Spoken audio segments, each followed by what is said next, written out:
quelles sont les missions de la Banque centrale, les missions régaliennes de la Banque centrale. Il faut que l'opinion sache comment cette banque est organisée et comment cette banque, pour le compte des économies locales, travaille avec l'extérieur. C'est de tout ça que je parlerai. Alors, la Banque centrale elle-même, elle est née en 1962, juste au lendemain de nos indépendances. Avant elle, la monnaie qui était utilisée sur nos territoires était d'abord le franc, qui est la monnaie de la France.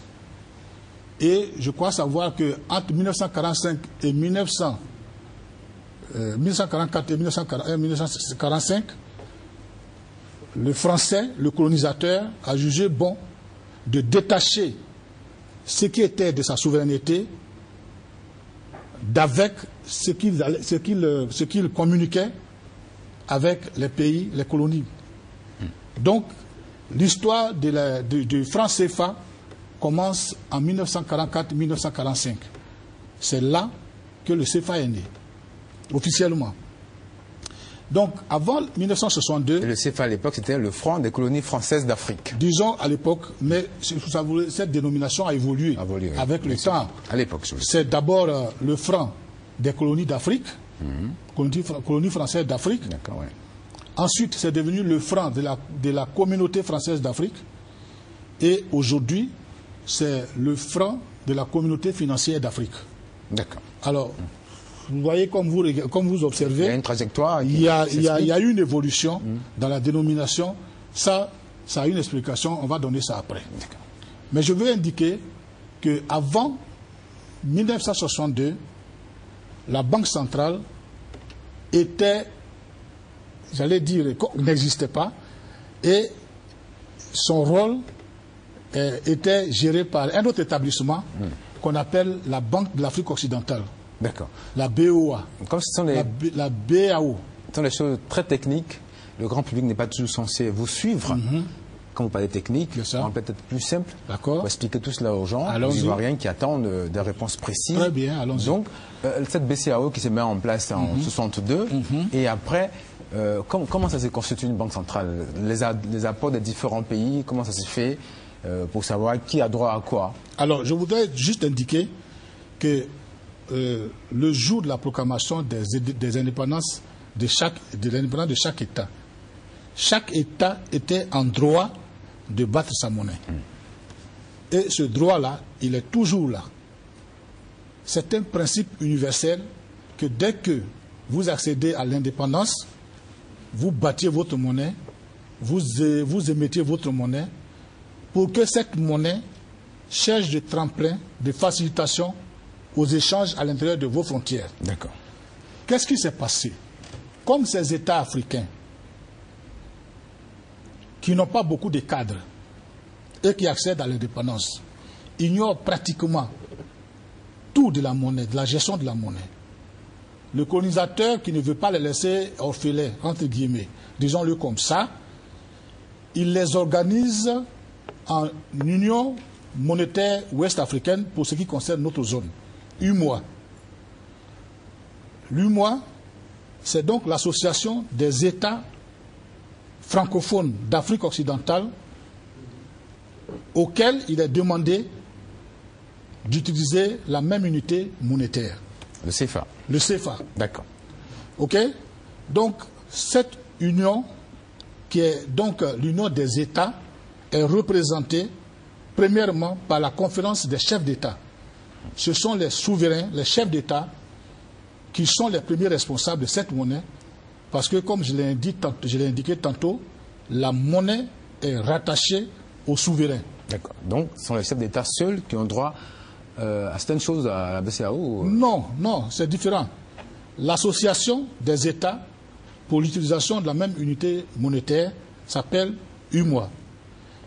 Mais l'UMOA est politique. L'association des États est politique. La monnaie est technique. Donc, cette UMOA-là, c'est elle qui a mis en place deux organismes spécialisés, notamment la BCAO, d'un côté, pour régler les problèmes monétaires, et la BOAD de l'autre côté pour régler les problèmes de développement, de financement du développement à l'intérieur de nos nations. Très bien. Et comme ces pays sont un certain nombre quand même en Afrique de l'Ouest, oui, des pays francophones, juste une question avant d'avancer, comment se sont faites les mises ensemble de ces parts pour que chacun ait une part là-dedans? Alors, on le dit souvent, la Côte d'Ivoire 40%, 45%, c'est pas tout évident pour le grand public. Comment c'est fait? Sur quoi on se base pour avoir des parts dans cette banque centrale? Alors, ça n'a rien à voir avec les 40%, les 60%. Tout ça, c'est d'autres nations. D'accord. Mais vous êtes une communauté de nations. Vous voulez mettre en place un instrument commun monétaire. Donc, vous allez avoir une banque centrale unique qui va gérer votre zone monétaire. C'est une administration, mais c'est une société aussi. Donc, il faut que chaque État... Il y a les actionnaires. Il faut que chaque État apporte sa part de contribution au capital de cette banque. C'est ça qui a été fait. Je voudrais indiquer à ce stade de la discussion que la contribution de chaque État pouvait se faire dans la monnaie, donc le franc CFA, mais aussi pouvait se faire avec des lingots d'or. Bon. Dans le cas présent, c'est quoi? Dans le cas de la BCEAO? C'est les deux éléments. Il y a les lingots d'or et puis il y a le franc CFA. Pourquoi? Parce que la monnaie elle-même, elle a une histoire. Vous savez que les symboles au départ, qui étaient des instruments particuliers aux communautés, ou plutôt aux civilisations qui étaient différentes, personne ne pouvait accepter le symbole d'un autre peuple comme étant un élément d'intermédiation des échanges. D'accord. Donc, il a fallu trouver un système. Et dans l'évolution, c'est pour vous éviter des détails, on s'est rendu compte que le souverain, j'insiste là-dessus, le souverain pouvait émettre des papiers contre lesquels on pouvait accéder à l'or. L'or qui était donc le symbole que tout le monde reconnaissait. Et donc pendant un bon moment, la monnaie a été arrimée à l'or. D'accord. N'est-ce pas? C'est pourquoi les banques centrales gèrent les questions d'or pour les États. Juste la question, j'insiste là-dessus, comment s'est fait la mise en la mise en place de cette banque? Alors, qui a apporté quoi? Comment est-ce qu'on apporte? Non, les États, j'ai non seulement les principes. Si nous admettons que 100 000 francs sont nécessaires pour construire une banque centrale à 5, à 6 ou à 7 et à 8 États, on prend les 100 000 francs, on les répartit en parts égales et chacun apporte sa contribution. Et dans cette contribution, exactement, la Côte d'Ivoire, combien? Non, je voudrais me garder d'avancer des chiffres. Je vous donne juste les principes. Le principe, c'est que tout pays membre apporte sa contribution au capital de la Banque centrale. C'est ça que je peux vous dire. Mais en termes de combien, il faut interroger les autorités monétaires plus tard. Mais ce que je peux dire, en revanche, ce qui est plus important, c'est que c'est une banque centrale, elle est unique, elle gère les questions monétaires, mais à l'intérieur, dis-je, il y a le respect de la souveraineté de chaque pays est respecté. Donc chaque pays émet les billets de sa zone et ces billets sont identifiables à partir des lettres que les autorités monétaires ont affectées aux billets des banques. Les billets de Côte d'Ivoire ne sont pas les mêmes que ceux du Mali? Non, si vous voulez, c'est les mêmes billets. Ça a la même valeur faciale, c'est la même valeur, mais les billets qui sont émis par la Banque centrale de la Côte d'Ivoire pour l'économie de la Côte d'Ivoire sont identifiés avec la lettre A. D'accord. Ça, c'est important. Si vous voulez, je vais vous donner les lettres qui correspondent pour chaque pays. Tout ça, il faut le faire. Très bien. C'est pour éclairer l'opinion. Donnez-moi juste une seconde. Donc la Côte d'Ivoire, ça correspond à la lettre A. À la lettre A. Le B, c'est peut-être le Sénégal. Non, le B, c'est le Bénin. Le Bénin. N'est-ce pas? Le Sénégal à la lettre K. D'accord. On aura compris. N'est-ce pas? Etc. etc. Bon. Bref. Donc, d'abord la conception, la frappe et l'émission relèvent exclusivement de la Banque centrale. Et cette frappe s'est faite pour nous en France. Oui, disons-le net. Si je n'ai pas, il y a quelque chose qui me paraît important, c'est que je disais que le colonisateur a organisé nos États en union monétaire. Pourquoi? Parce que le colonisateur a prétendu que s'ils étaient en union monétaire, il assurerait la convertibilité de la monnaie CFA vis-à-vis des devises. Cela veut dire quoi? Cela veut dire que comme la monnaie n'est valable qu'à l'intérieur des frontières où elle est émise, et que le franc CFA de notre zone ne peut pas être utilisé tout près au Ghana, sur le marché du Ghana, ça ne peut pas être utilisé tout près au Libéria, ça ne peut être utilisé nulle part. Dans la zone, à part la zone, le franc CFA n'a plus de valeur d'argent dans le monde entier. Par contre, comme l'argent achète l'argent, le franc CFA peut s'échanger contre toutes les monnaies de la terre.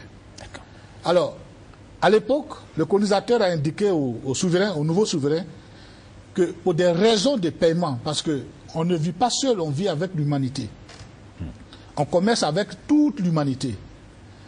Comme le franc CFA, selon le colonisateur, n'était pas convertible directement avec les monnaies extérieures, le colonisateur a estimé qu'il fallait qu'il ouvre pour le compte de la Banque centrale un compte d'opération dans les livres du Trésor français pour y loger toutes les recettes d'exportation auxquelles nos pays ont droit. Clairement dit, nos pays ont des ressources déposées en France. Clairement dit, tout ce que nous vendons à l'étranger, tout ce que nos pays, tout ce que nos opérateurs économiques vendent à l'étranger, quand nous devons être payés, on va être payés à l'époque en francs français. Or, le franc français, c'est la monnaie du territoire français. Donc, comme c'est en franc français, il faut loger, il faut que tous ces fonds-là aillent sur le compte du Trésor français, ou plutôt sur le compte de la BCEAO. Insistez un peu encore. Allez-y. Ça veut dire, à combien on peut estimer toute cette somme des Africains francophones déposés sur de l'Ouest. Les Africains de l'Ouest. La CEMAC aussi a un CFA de façon. Oui, c'est ça. La CEMAC. Donc, si on prend notre zone à nous, à combien on peut estimer de façon. Non, j'ai dit que ce n'était pas prudent d'aller sur les chiffres, parce que ces chiffres-là évoluent chaque jour.